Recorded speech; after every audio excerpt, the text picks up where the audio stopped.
All this month, DPS is bringing awareness to human trafficking. They say it can be found in everyday places, but often it goes unnoticed due to lack of awareness. KCBD News Channel 11's Amani Jackson tells us about the possible warning signs and how you can prevent yourself and others from becoming a victim. Amani? Karen Abner, human trafficking can start quietly. A new friend online, a stranger at a park, or someone offering you attention or gifts. Local organizations like Voice of Hope work directly with victims of trafficking and sexual assault across 23 counties, providing 24-hour support and guidance. They explain how the situations they see in real life often differ from what people imagine.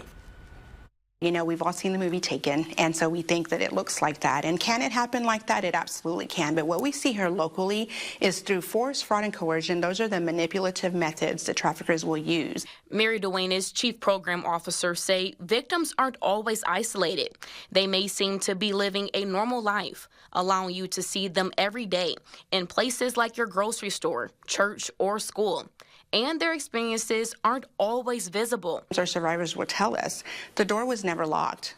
I couldn't just walk out, though. Why? Because of the threats, because of the coerciveness that they experience through violence, through threatening of their families, the confiscation of their documents to prove who they are.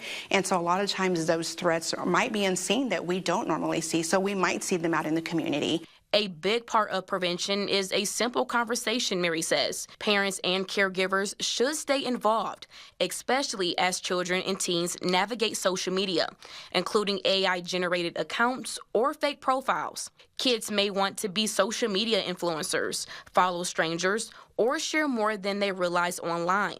And adults can't always see what's happening. Be in communication with your children. Know who they are talking to. Go through their phone. I think you have every right to do that in the name of safety, because we're not trying to invade their privacy, but we're also trying to teach them safety. Voice of Hope says noticing something that doesn't feel right is important, no matter where it happens. Just call it in. I mean, call it in, call the local law enforcement. We've got great partnerships with our local police departments, our sheriff's office, DPS, who are well trained in knowing what to do. For information about warning signs and who to contact if you suspect human trafficking, go to our website, kcbd.com. Karen Abner. Thank you, Amani.